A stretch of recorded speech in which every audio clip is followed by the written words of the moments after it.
Hello everybody. I think I have got my build down. So I thought I would share the build because it's been a little while since I've done it, and I'll go over my skills. So this is a little bit more geared for dueling, but should work equally well in OPR and wars.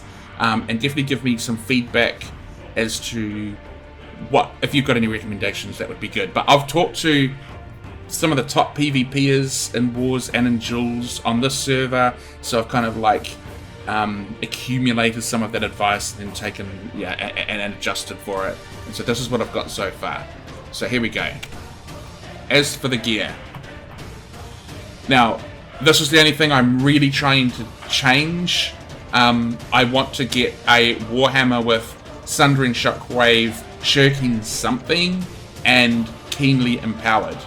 So that's what I'm trying to get for my Warhammer. Ideally you want the Shirking to be the same as your Great Axe. So I got this Great Axe with Shirking Flames, Enfeebling Maelstrom, and Thwarting Strikes.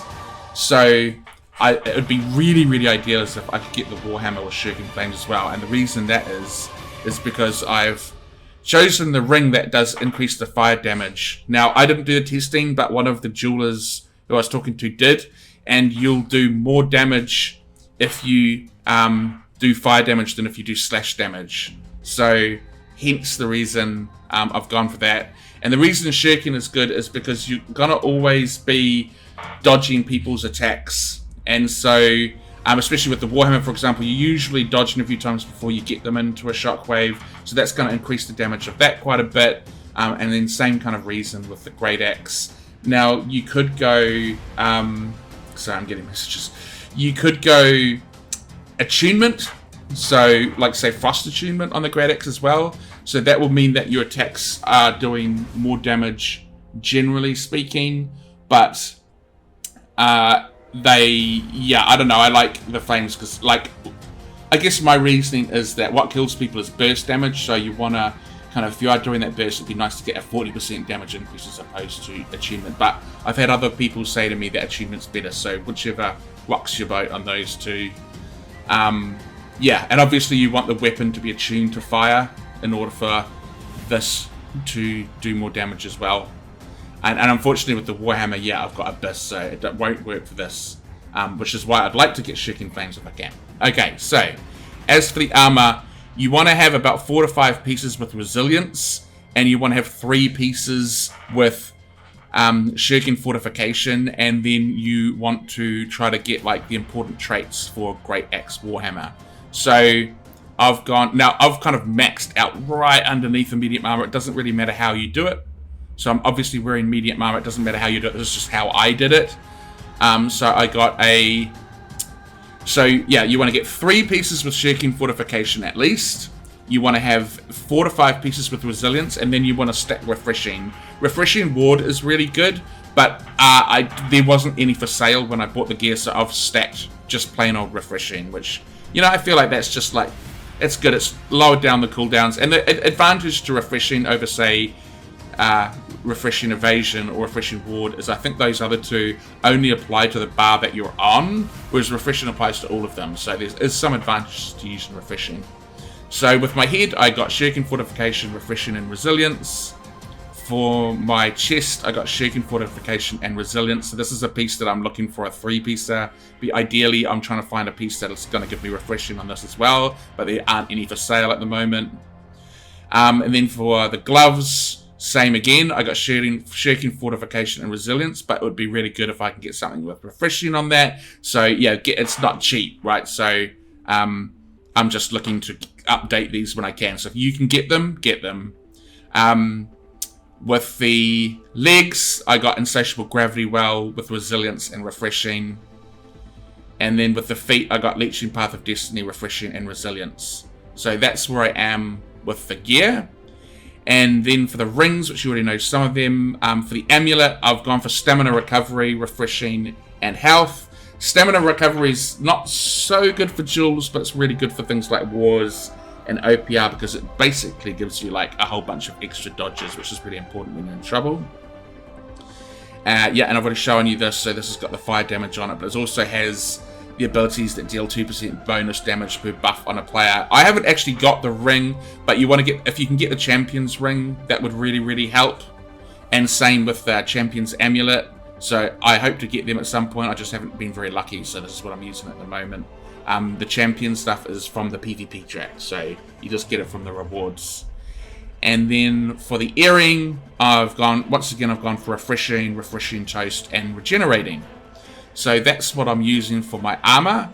And then in terms of resistance distribution, I change this all the time, so I would just recommend picking what works for you. Like obviously if you're going to be dueling bruisers, I could drop the thrust damage and increase the slash resistance. But because I'm using this in OPR and wars, I just feel like I need a little bit more thrust resistance, otherwise I just get pinged too easily. And so I have 22.5% slash resistance, 7.5% strike, and then 12.5% thrust damage. Now my elemental is quite low at 2.5%, but when I'm in an OPR or war and some mage is on me, I will pop, I don't know why that's there, but I'll pop the common gemstone dust, which is really, really cheap on our server, and so that sort of negates the magic damage. So that's kind of how I approach it. So I think that's really quick. Usually I take longer, so I feel like I'm missing something out. But yeah, so that's the gear that I've chosen. And then I guess the other thing is going through the skills, right? Weapon mastery. So, okay, Great Axe. Okay, so with the Great Axe, I've gone for all the points into charge. So this is kind of like your burst. This is out to be a burst combo, so I use it as especially in duels, as an attack. So my burst combo will be, if I like capture them in a gravity well or I get them in a stun, I'll just go light attack and then I'll do a really quick charge into them after that. So it really adds in some burst to that. Then I will go. So I've got critical gains. I've got keen edge, which increases the critical damage, and then I've got frustration, so that when they block us, it also increases my damage. I've gone for, again, just all those things that's going to increase my damage. So light attacks gain a stack of 5% extra damage for 5 seconds, and then increased armor penetration. So basically I've chosen everything that's going to increase the damage.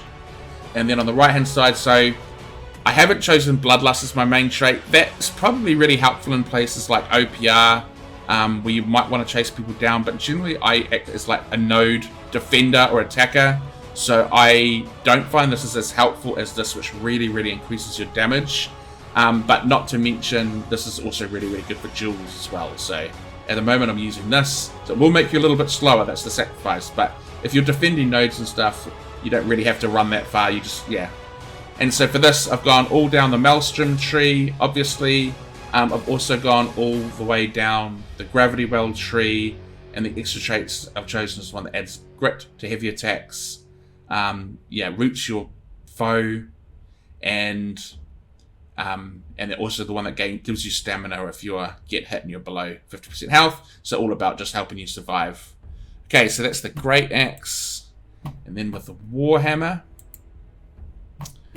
we have increased armor penetration again for heavy and light attacks. Of just slowing down their stamina regeneration, and crit recovery, which reduces their heavy attack cooldowns. And then we've got Hammer Time, which increases some power on heavy attacks. I don't really use my Warhammer that often. I really use it to get people into stuns, and then I switch back to my Great Axe. So I feel like this isn't as important as the Great Axe tree, so you can sort of play around with it a little bit. But again, just increasing my Warhammer damage against opponents under 30% health, and dealing extra 35% damage after taking damage. So then I've put all my points into Wrecking Ball, which is one of my stuns, and then the other one of my stuns is Shockwave, so I put all my points into that, and then I've put 2 points into Path of Destiny. So Path of Destiny, you could probably in duels you'd be better using Armor Breaker, but in things like OPR and wars, this is going to heal you quite a lot, so it's actually a really good thing to have. So yeah, I've gone for Path of Destiny. And then Outnumbered, so damage absorption, obviously this isn't going to be helpful in duels, but it's helpful in things like OPR and wars, because it reduces damage by 10%. And then, another thing that just increases my movement speed, and then yeah, just concussive impact deals 50% increased damage against targets affected by debuffs, so another damage increase, and this is just a little bit of a return of health when you use one of your Warhammer abilities. So I think that's it. Even though I do feel like I've missed something, that is the build. I think that took a lot quicker than I thought it would. So yeah, but I highly recommend it. I've had been doing good in OPRs with it. This is what I've been using for dueling. So yeah, have fun, and hope to see you out there.